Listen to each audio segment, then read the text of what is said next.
Hey, it's Vicky calling. I have a video for you. So let's get right to it, shall we? In this video, I'm going to draw two original characters and give them a juicy story in a series I'm calling the Sea Saga. It's called that because these characters feature underwater creatures, plus something of my choosing in their design. I've been writing stories since I was in elementary school and learned art even before that. I'm ready to share my passions with you through these videos, so I hope you enjoy them.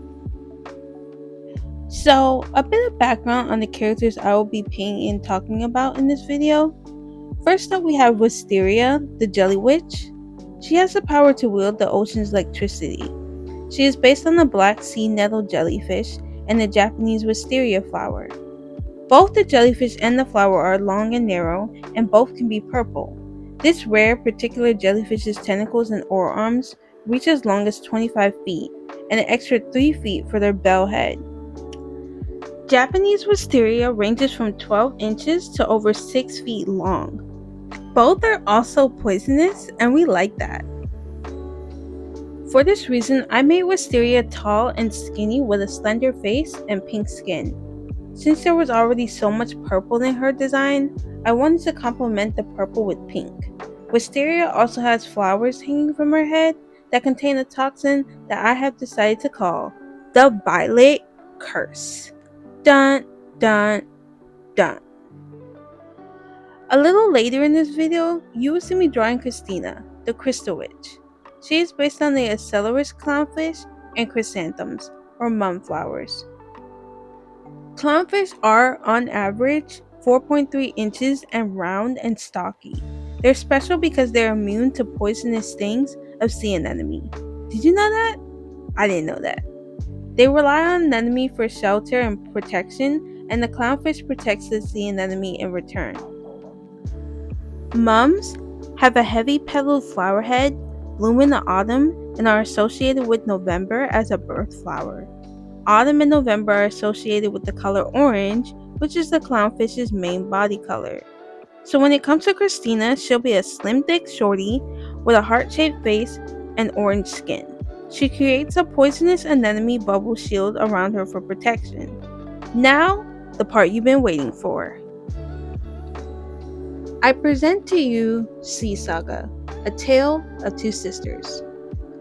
Two girls from separate single-parent homes are forced into sisterhood when their parents marry. Wisteria's dad marries Christina's mom. Wisteria is the prettier, popular, bubbly sister, and her power to control electrical currents is considered more appealing and advanced. She is social, elegant, and used to being liked, but also right. Christina is shy, clumsy, and awkward. She wears a chrysanthemum hat low over her eyes because she prefers distance from the world. Her poisonous shield is defensive and dangerous. Everyone adores Wisteria. Everyone overlooks Christina.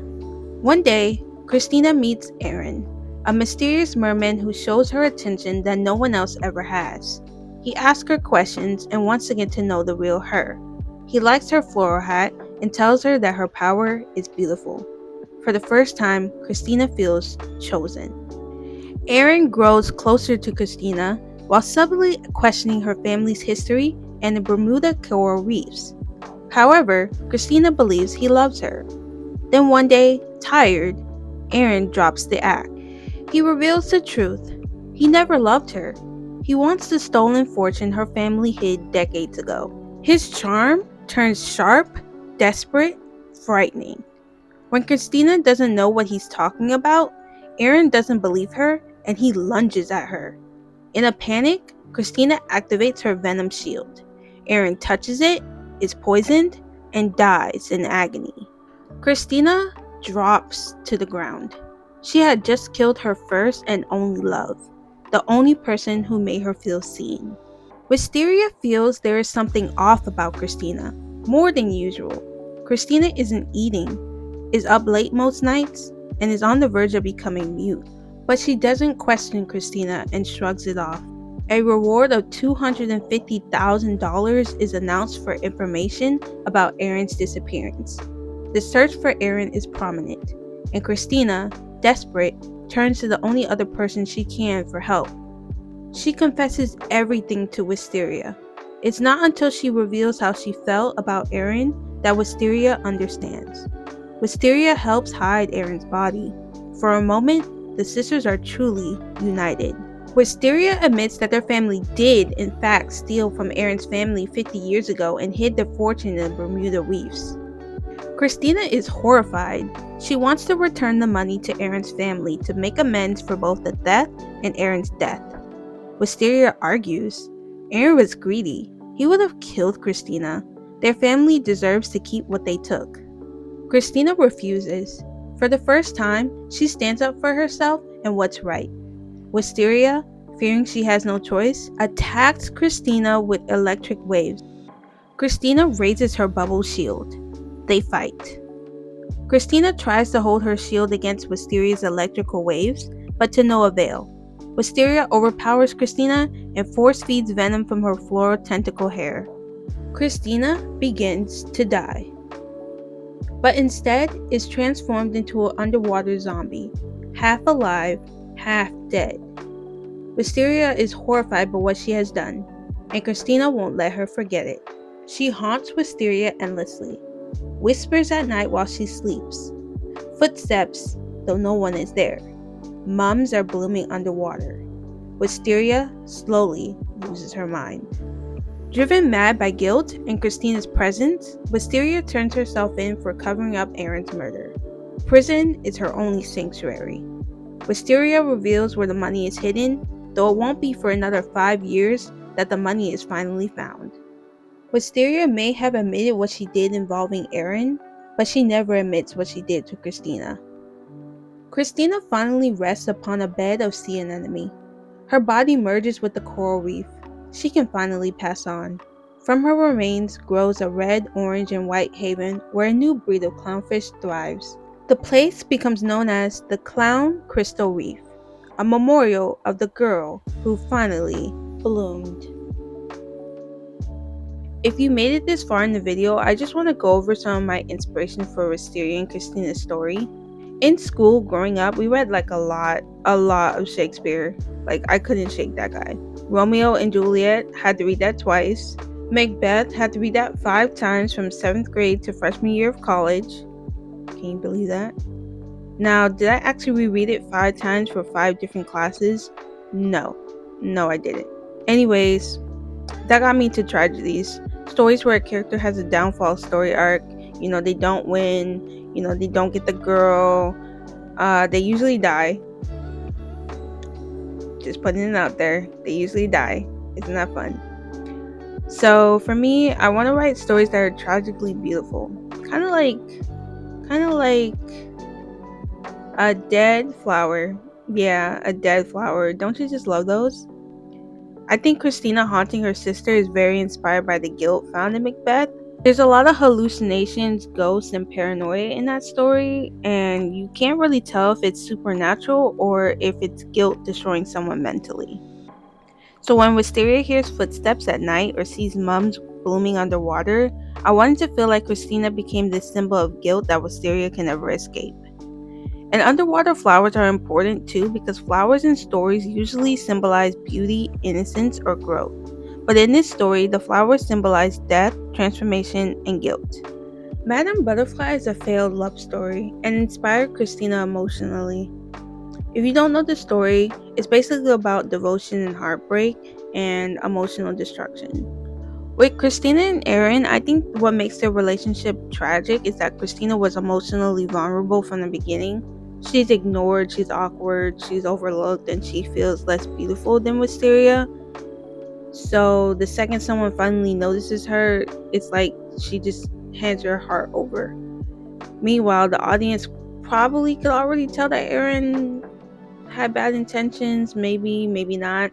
But that's where my Madame Butterfly inspiration comes from. You know what's a show that is a modern tragedy that I'm literally obsessed with?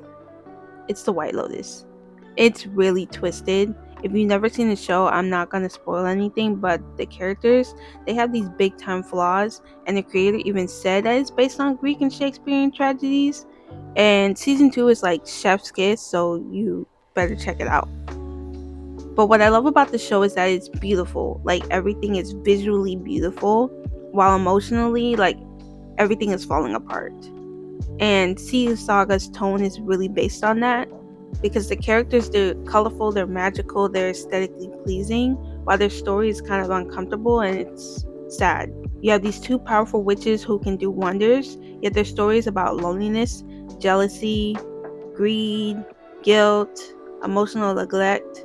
You know, I want to show this type of contrast often in my Sea Saga stories. I also finished Breaking Bad and Better Call Saul, and it's good to see the rise and fall of characters as they grapple with their identity and the world around them.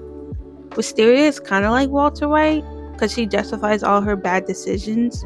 You know, hiding Aaron's body, keeping the money, attacking Christina. It feels right to her because how can she be a villain when she's all these great things? Beautiful, powerful, adored. How are those the traits of a villain? And the abilities I chose for each sister were intentional. Wisteria controls electricity, and electricity is flashy, it's dangerous, it grabs your attention, and it's unstable. And that kind of fits her personality and her actions. Christina creates a poisonous shield. A shield is defensive, protective, reactive, and it's only deadly when someone forces themselves into it. When Christina becomes an underwater zombie, it ties to her personality. Throughout the story, she struggles to fully express herself emotionally. She hides behind her hat, she suppresses her feelings, she avoids conflict. And after death, she literally becomes this silent, haunting presence. She's finally forced Wisteria to acknowledge her, and I think that's the saddest part of the story. Christina only becomes unforgettable after she dies. And isn't that how all artists get their recognition? Overall, Christina kills her only love, even though he didn't love her, and dies at the hand of her sister for doing what is right once she learned the truth. Though she doesn't get revenge directly, I think the story is tragic because what could have been a beautiful bond within a found family fails miserably because of greed and secrets. Thank you for listening, and I hope you enjoyed the story and painting process. I have more in the works, so stay tuned, and I'll be calling with another video soon. Bye bye!